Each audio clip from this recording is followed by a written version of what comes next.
जब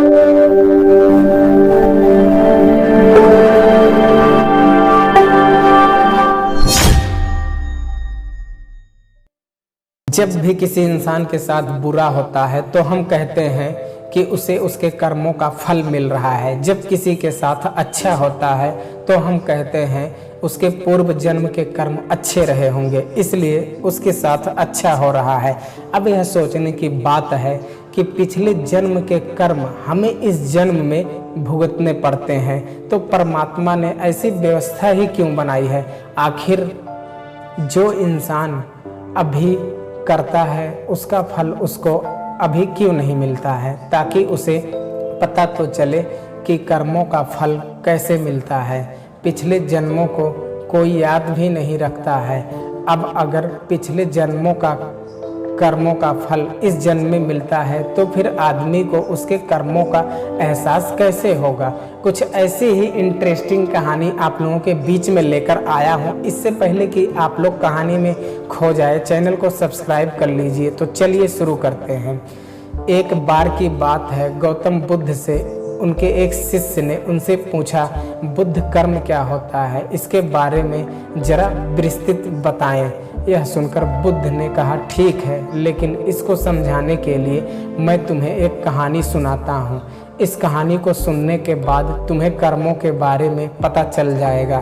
बुद्ध कहानी सुनाना शुरू करते हैं। किसी राज्य में एक राजा राज्य करता था। एक दिन राजा निर्णय करते हैं कि आज मैं घूमने के लिए अपनी प्रजा के बीच में जाता हूँ। वो अपनी मंत्री के साथ अपनी प्रजा के बीच में घूमने के लिए रथ पर सवार होकर निकल जाते हैं। राजा अपने राज्य की सुख समृद्धि देखकर और बहुत ही प्रसन्न होता है। वहाँ राजा की नज़र एक दुकानदार पर पड़ती है और उसे गौर से देखता है। उसने अपने मंत्री से कहा, पता नहीं क्यों अचानक मेरे मन में यह ख्याल आया कि मैं इस दुकानदार को फांसी की सज़ा सुना दूं। यह बात मंत्री को बताने के बाद उसके बारे में वह भूल गए और उनके बीच दूसरी बातों पर चर्चा होने लगी। ऐसे ही शाम तक घूमने के बाद राजा अपने महल में वापस आ गए, लेकिन मंत्री के मन में राजा की बोली हुई बात घूम रही थी। वह सोच रहा था कि आखिर राजा के मन में ऐसा ख्याल क्यों आया। यही सब सोच विचार के कारण वह मंत्री सो नहीं पाया और सुबह उठते ही वह उस बाजार में निकल गया और उस दुकानदार के आसपास के लोगों से जाकर उसके बारे में पूछना शुरू किया। कुछ लोगों से बात करने पर पता चला कि वह दुकानदार अक्सर किसी से बात नहीं करता है। वह हमेशा चुपचाप रहता है। लोगों से दुकानदार के बारे में जानने के बाद वह दुकानदार के पास जाता है और उससे पूछता है कि तुम इतने दुखी क्यों रहते हो? वह बोला, हाँ, मैं हमेशा दुखी रहता हूँ। मैं चंदन की लकड़ियाँ बेचता हूँ। अक्सर लोग मेरी दुकान पर आते हैं, मेरी लकड़ियों को देखते हैं और उसकी तारीफ भी करते हैं, लेकिन उसको खरीदता कोई नहीं है। इसलिए मुझे व्यापार में घाटा ही घाटा हो रहा है और यही कारण है कि मैं किसी से बात नहीं करता और हमेशा दुखी रहता हूँ। यह सुनने के बाद मंत्री ने मन में सोचने लगा कि राजा के द्वारा इसे फांसी देने का ख्याल क्यों आया। इसके बाद वह दुकानदार से पूछता है, मान लो अगर तुम्हारी कोई भी लकड़ी ना बिके तो तुम क्या करोगे? इसके बाद वह कहता है, मैं राजा के मरने का इंतजार करूंगा। जब वह मरेगा तो मैं अपनी सारी लकड़ियां उसके दाह संस्कार में दे दूंगा, जिससे दूसरे राज्य के लोगों को मेरी लकड़ियों के बारे में पता चले और वहाँ से लोग मेरी लकड़ियाँ खरीदने आया करेंगे। यह सुनते ही मंत्री समझ गया कि राजा के मन में यह ख्याल क्यों उठा था। वहाँ से जाने से पहले वह दुकानदार से कुछ लकड़ियाँ खरीद लेता है और उसके बाद वह राज्य में जाता है और वह लकड़ियाँ राजा को भेंट करता है और कहता है, हे राजन, आपने जिस दुकानदार को फांसी देने की बात की थी उसने आपको यह चंदन की लकड़ियाँ भेंट में भेजी है।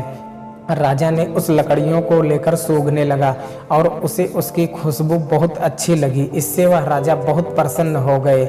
उसने अपने मंत्री को कुछ स्वर्ण मुद्राएं देते हुए कहा, यह मुद्राएं उस दुकानदार को भेंट कर देना और उससे कह देना, जब भी हमारे महल में लकड़ियों की जरूरत होगी तो उसी से खरीदा जाएगा। मंत्री उस दुकानदार के पास जाता है और वह मुद्राएं उसको देता है और कहता है, यह मुद्राएं राजा ने आपको दी है और मैं उनका मंत्री हूँ।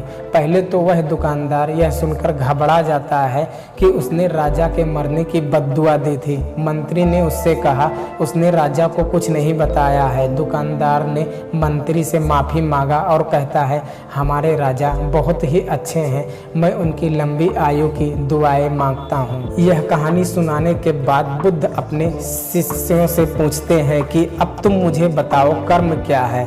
उसका उत्तर देते किसी ने कहा कर्म सोच है, किसी ने कहा कर्म भाव है, किसी ने कहा कर्म वो है जो हम करते हैं। यह सब सुनने के बाद बुद्ध ने बताया, हमारे विचार ही हमारे कर्म है और मन में जो विचार आएंगे वही कर्म हम करेंगे।